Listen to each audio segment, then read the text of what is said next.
Hey guys, and welcome back to another episode of MineZ. So I am back today. Thank you all for voting on my poll on the community feed or whatever. So you all voted for top 10 something or other. So I present to you today with a top 10 most dangerous locations in MineZ. So today we're going to take a look at them. We're going to be talking about a couple things, whether it be just how risky it is to loot, or whether there be a lot of bandits, or just how difficult it is to navigate the terrain. So without further ado, here we go. Okay, so first up, in our number 10 slot, we have Alton. So I thought about this one when I was thinking, and I said, you know what, this would take a good number 10 spot. It's not super dangerous, however, there are a couple chests in there where you do have to swim over some epic void water. And let me tell you, if you miss that, you are toast. Overall, the location isn't that bad, but if you do make one fall, you might actually fall into the void water, so it's kind of risky in that way. Coming in at number 9, Castle Bysford. So for Castle Bysford, I took a look at it and I was like, you know what?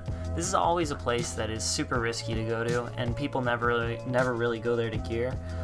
It does have super good gear if you can loot it properly with a couple of room chests, but there are definitely a lot of zombies and a lot of zombie pigmen, making this very hard to loot and get out. The loot there does sometimes attract other people, so it does have a little bit of risk, and but other than that, it's a pretty risky location. Coming in at number 8, Alum.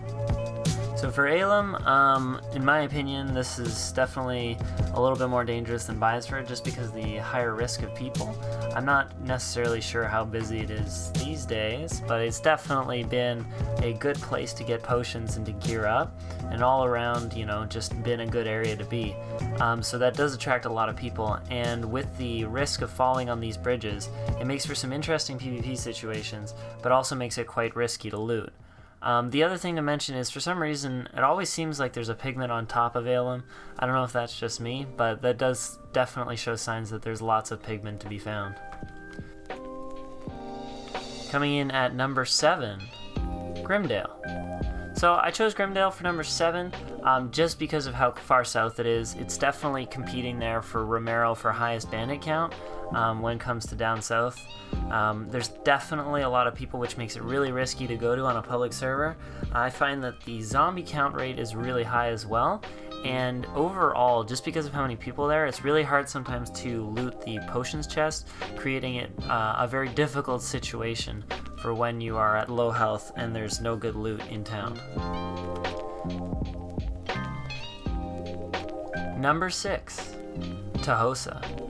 I chose Tahosa for number 6 very simply because, as you can see, it's a pretty dangerous town to loot. One little slip and you're in lava, and there's no way out, basically. To get to any of the good chests, you do have to make a 2 or 3 block side jump, which is kind of difficult for some people, so definitely to go in and out of here is quite risky. What happens oftentimes is a zombie might be on the bridge and I could knock you in at any time. The other thing is, if you want to loot for potions in this, although it's not sunk anymore, the church definitely still requires a parkour, and to get to those chests on the other side is almost the riskiest chest in this area. Number 5, Wizard's Pass. So, Wizard's Pass, quite simply, is a location that is really only good for nothing. I mean, it's a tunnel, so you can use it for that, I guess. But honestly, it's just a very dangerous location to go through because of the amount of pigment spawners you find there. And if you want to make it even more dangerous on yourself, you can try and get the chest that's somewhere hidden in there, I think.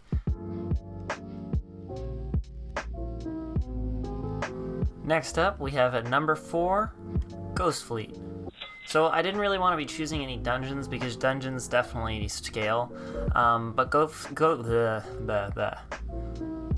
for Ghost Fleet I decided to mix it up a little bit because technically half of it really isn't a dungeon, it's just kind of get to the dungeon.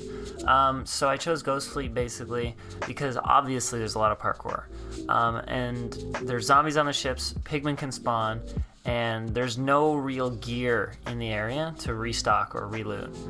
The other thing is once you enter Ghost Fleet, there's literally no way out. So unless you decide to go all the way to the main ship and then beat the dungeon, or go to one of the secret locations that are hidden off the boat, there's no way to parkour your way back, which makes it a full commitment. And of course, if you slip in, there's no coming back from that. It's about 50 blocks of straight lava.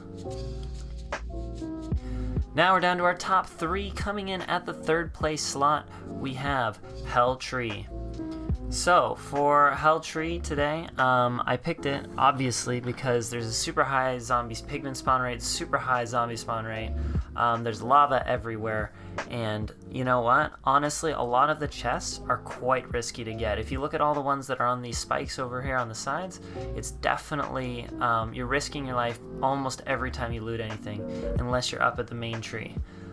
There's no potions refill here except for the one at the bottom, which rarely spawns, and there's no water, obviously. Your time is definitely limited, causing you to leave sooner than later. Coming in at number 2, Al-Hassa. Now this shouldn't come as a surprise for anybody. Obviously Al-Hassa is an extremely dangerous location. It's known as the PvP hotspot of the MineZ map, and for good reason. I mean, that's where people go if they want to fight, so if you are a wandering player going through, chances are you're going to find somebody who's more prepared than you are and ready to crate you out. There are definitely refills for a couple things here, but if you're staying in there long enough that you can loot the pots chest on a public server, you're asking for somebody to come get you. And at our number 1 spot, drumroll please, we have Floating Islands. Alright, so I picked Floating Islands. Pretty easy, number 1 in my opinion. I definitely think that this location provides the most risk reward of any place on the map right now. It does have really good chests up at the main island, but the problem is not just getting up, but getting out. I find that most of the time when I go to Floating Islands, getting in is fine. You know, you make it past the Pigment Island at the beginning, you do the parkour, you make it past the giant second of all, and then you continue around up the waterfall. And by that time, after looting for a while in a pigment-filled final giant island, you have to make your way down, back through the giant, and all the way around again.